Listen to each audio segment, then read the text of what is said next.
చరిత్రలో మార్చి 12కు చాలా ప్రాధాన్యత ఉంది. ఈ రోజున మహాత్మా గాంధీ దండి మార్చిని ప్రారంభించినటువంటి రోజు.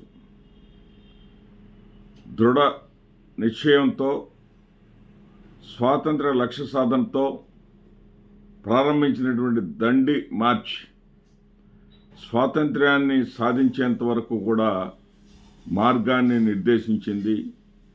స్వాతంత్ర్యం సాధించడంలో సక్సెస్ అయింది. అదేవిధంగా మనమంతా కూడా దృఢమైన నిశ్చయంతో నిర్ణయాన్ని తీసుకొని పట్టుదలతో పనిచేస్తే ఖచ్చితంగా ఘన విజయాలను సాధిస్తామని తెలియజేసుకుంటూ, ఇక ఈరోజు అంశానికి వస్తే, నిన్న అసెంబ్లీలో ముఖ్యమంత్రి చంద్రబాబు నాయుడు గారు రక్తపు మరకలు అంటని జీవితం ఇది, 45 ఏళ్ళు రాజకీయాన్ని రక్తం మరక అంటకుండా చేశాను అని చెప్పుకొచ్చారు. రక్తపు మరక అంటకుండా చేయటం అంటే తన ప్రత్యర్థులైనటువంటి డాక్టర్ వైఎస్ రాజశేఖర రెడ్డి గారు లేదా ఆయన కుమారుడైనటువంటి జగన్మోహన్ రెడ్డి గారికి ఏమైనా రక్తపు మరకలు అంటాయా? వాళ్ళేమైనా అటువంటి వాటిలో ఇన్వాల్వ్మెంట్ అయ్యారా? వాళ్ళని ఫ్రాక్షనిస్టు అని ముద్ర వేసి వాళ్ళని రక్తపు మరకలు అంటినట్టుగా మీ మీడియా ద్వారా మీరు ప్రచారం చేసుకోవటం తప్ప వాళ్ళ మీద ఒక్కటంటే ఒక్కటి అలాంటి కేసు ఏమైనా ఉందా? మీరే ప్రచారం చేశారు, మీరే ఫ్రాక్షనిస్టులు అన్నారు, మీరే వాళ్ళని దుర్మార్గంగా ప్రజల్లో ఎస్టాబ్లిష్ చేయాలని మీకున్నటువంటి మీడియాతోటి చెప్పుకుంటూ వచ్చారు. కానీ అసెంబ్లీలో మీరు ఎంత అసత్యాలు ఆడారో, ఎంత అబద్ధాలు ఆడారో, రక్తపు మరక అంటని పార్టీ తెలుగుదేశం పార్టీ అని, అందులో 45 ఏళ్ల మీ రాజకీయ జీవితంలో ఏనాడు రక్తపు మరకలకి తావు లేదని చెప్పి మీరు ఎంత అబద్ధాలని అసెంబ్లీ సాక్షిగా చెప్పారంటే, జూలై 17, 1985 సంవత్సరంలో తెలుగుదేశం పార్టీ ఆవిర్భావం తర్వాతే దళితులపైన దారుణాలు జరగటం మొదలయ్యాయి. కారంచేడులో జూలై 17, 1985 అప్పటికే మీరు రామారావు గారి మీద ఛాలెంజ్ చేసి ఆయన మీదే పోటీ చేస్తానని చెప్పి అప్పటికే మీరు తెలుగుదేశంలోకి ప్రవేశించారు. ప్రవేశించిన తర్వాత జరిగినటువంటి కార్యక్రమం అది. తర్వాత డిసెంబర్ 26, 1988 అప్పటి కాంగ్రెస్ శాసనసభ్యుడు వంగవీటి మోహన్ రంగా గారు నిరాహార దీక్షలో ఉంటే నిర్దాక్షిణ్యంగా చంపారు. మీ తెలుగుదేశం పార్టీ అధికారంలో ఉండంగా దాని వెనక మీరే ఉన్నారనేది అప్పట్లో ప్రజలందరి ఆలోచన. మరి మీరేమో రక్తపు మరక అంటలేదు అని చెప్తా ఉన్నారు. మే 23, 1998 మే 23, 1998 సంవత్సరంలో రాజశేఖర రెడ్డి గారి తండ్రి గారైనటువంటి రాజారెడ్డి గారిని అత్యంత కిరాతకంగా కాపు కాచి హత్య గావించబడింది మీ ప్రభుత్వంలోనే.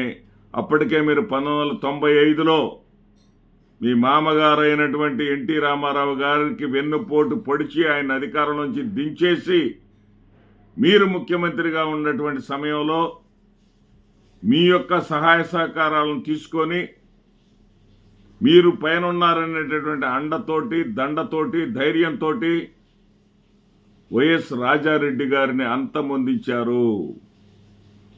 మీరు రక్తపు మరక అంటలేదని చెప్పటం ఏంటి చంద్రబాబు నాయుడు గారు? అదేవిధంగా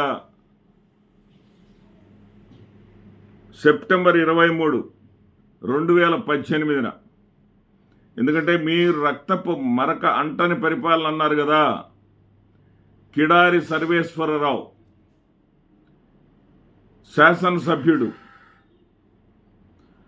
కిడారి సర్వేశ్వరరావు వైసీపీలో గెలిచి తెలుగుదేశం పార్టీలోకి జంప్ అయిన 23 మందిలో ఒకడు ఆయన. మీ శాసనసభ్యుడిని మీరు కాపాడుకోలేనటువంటి పరిపాలన మీది. అతని మీద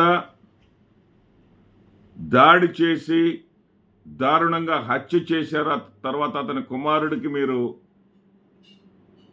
ఆ ఎమ్మెల్యే సీటుని కుమారుడు కేటాయించి అతనిని ఏదో మంత్రి చేసే ప్రయత్నం కూడా చేశారు. మరి మంత్రి చేశారో నాకైతే గుర్తులేదు. అతను చనిపోయింది కూడా, అతని రక్తపు మడుగుల్లో పడింది కూడా మీ హయాంలోనే. మీకే అంటుతాయి ఆ రక్తపు మరకలు. ఎందుకంటే శాసనసభ్యుడిని కాపాడుకోవాల్సినటువంటి బాధ్యత ప్రభుత్వాధినేతగా మీకే ఉంటుంది. అక్టోబర్ 25, 2018 విశాఖపట్నం ఎయిర్పోర్ట్లో జగన్మోహన్ రెడ్డి గారి మీద కోడి కత్తితో దాడి జరిగింది కూడా మీ హయాంలోనే. ఆ రక్తపు మరకని మీ చేతగానితనంతో ఎయిర్పోర్ట్లో ఉండాల్సినటువంటి ఏదైతే సీసీ కెమెరాలను కూడా తొలగించి పకడ్బందీగా ప్లానుడ్గా చేసింది మీరు ముఖ్యమంత్రిగా ఉన్న సమయంలోనే. చంద్రబాబు నాయుడు గారు మీరు ముఖ్యమంత్రిగా ఉన్నటువంటి సమయంలోనే. అంతదాకా ఎందుకండి? అక్టోబర్ 1, 2003 మీరే ముఖ్యమంత్రి. అలిపిరి బయలుదేరారు. మీ మీదే నక్సలైట్లు దాడి చేశారు. మీరు ఆ రక్తపు మరకలతో ఉన్నటువంటి చొక్కాని పబ్లిసిటీ చేసుకుంటూ ఆ చొక్కాతో కూడినటువంటి పెద్ద పెద్ద ఫోటోలను ప్రచార రథాలకు తగిలిచ్చి 6 నెలలకు ముందస్తు ఎన్నికలకు వచ్చారు. కానీ ప్రజలు మిమ్మల్ని ఓడించారు. ఎందుకు చెప్పాల్సి వచ్చిందంటే ఈ మాట, మీరన్నారు మార్చి 15, 2019లో వివేకానందరెడ్డి హత్య జరిగినప్పుడు కూడా తమరే ముఖ్యమంత్రి. వివేకానందరెడ్డి గారిని గొడ్డలితో నరికి చంపినప్పుడు కూడా తమరే ముఖ్యమంత్రి. కానీ మీరేం చెప్పారంటే, తెల్లవారుజామున అసెంబ్లీ సాక్షిగా మీరు చెప్పిన మాటలే నేను చెప్తున్నాను.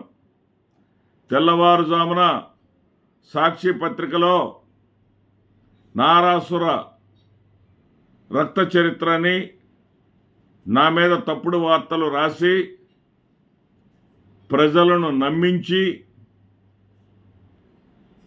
మరి ముఖ్యమంత్రిగా జగన్మోహన్ రెడ్డి గారు గెలిచారు అని చెప్పారు. మీరు చెప్పింది ఎంత అవాస్తవం అంటే,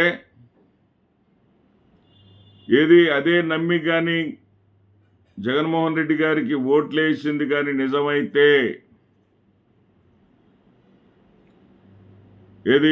రాజశేఖర్ రెడ్డి గారి సోదరుడైనటువంటి వివేకానందరెడ్డి హత్య జరిగింది, ఆ హత్య మీద సానుభూతిగా జనం ఓట్లు వేసి గెలిపించారు అనేది కానీ నిజమైతే,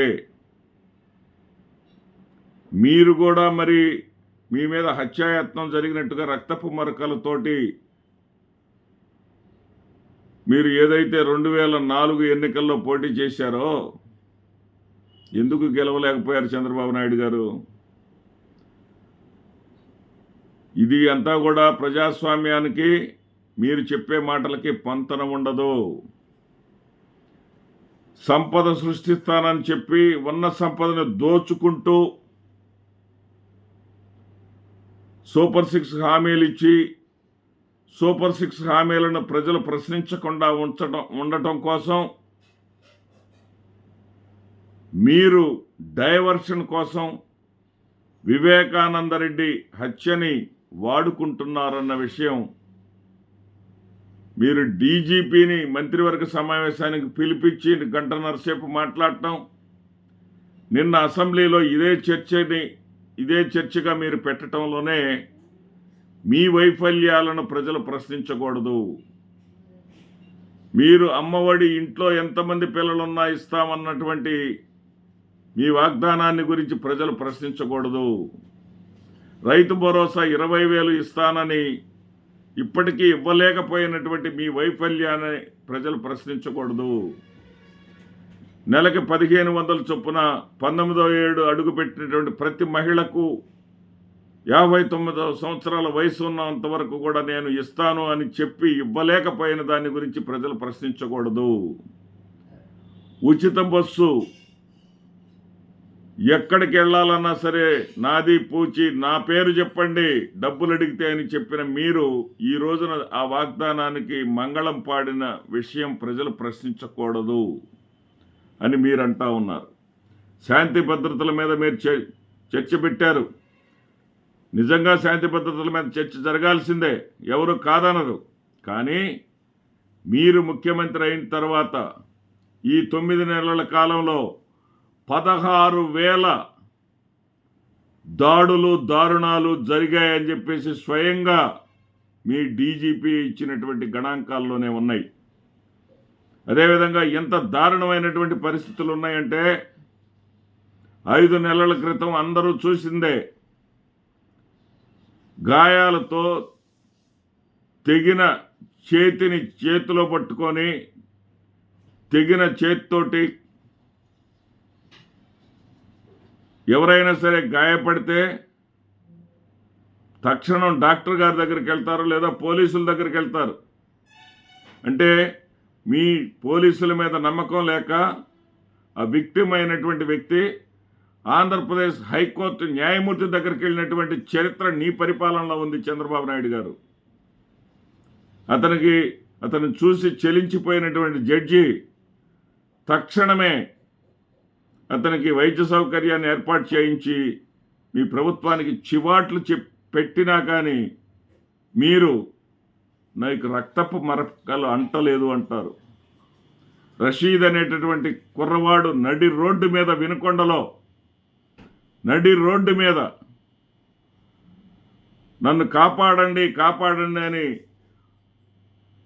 వేడుకుంటున్నా కానీ నిర్దాక్షిణ్యంగా నరికివేసి ముక్కలుగా నరికివేసి చంపినటువంటి ఉదంతం కళ్ళ ముందు ఉంటే నీ పాలనలో రక్తపు మరకలంటలేదు అని చెప్పటం అంటే ఒక అబద్ధానికి కూడా అంతం ఉండాలి చంద్రబాబు నాయుడు గారు. అబద్ధం చెప్తే ఎదుటి వాళ్ళు అసహించుకుంటారనేటటువంటి ఆలోచన నాకు కొంచెం ఉండాలి చంద్రబాబు నాయుడు గారు.